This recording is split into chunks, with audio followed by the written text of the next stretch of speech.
Hello there and welcome to my guide for painting Nebula from the Guardians of the Galaxy set for Marvel Zombies. As you can see, the first thing I've done is sprayed them with some matte black spray from Colourforge. Then I'm going to use some Nagaroth Night to paint any purple areas. This is pretty much her entire outfit. And I'll wash all those areas with some Druchii Violet. Once that wash had dried, I'll then use some Zerus Purple to start the highlights. This was followed by a 50-50 mix of Zerus Purple and Matte White. Then to paint her skin, I used some Temple Guard Blue. This was followed by a 50-50 mix of Temple Guard Blue and Matte White for the first highlight. And then for the zombie version, I want the blue to be a little bit lighter, so I used the same mix but at a 70-30 ratio.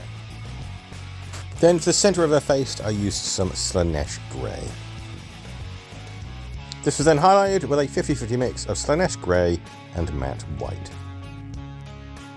Then any areas that are metal will be painted with some Iron Hand Steel. Be very careful with the eye and the electronics on her head.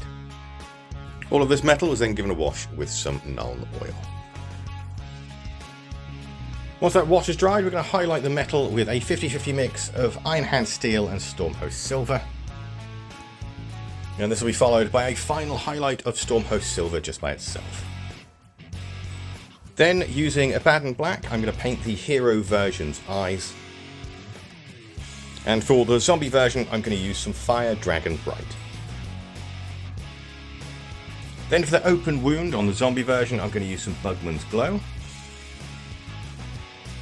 And for the pustules, I'm going to use some Wraithbone.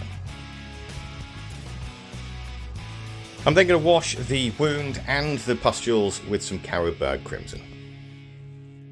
While that wash dries, I'm going to highlight all the black areas with some Corvus Black. And this will be followed by a highlight of Eshin Grey. Then I'm going to paint both their bases with some Dawnstone. And before we highlight that, I'm going to highlight the pustules with some Matte White.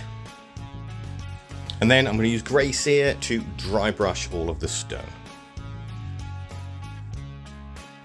Then I'll tidy up the rims of the bases with some Abaddon Black.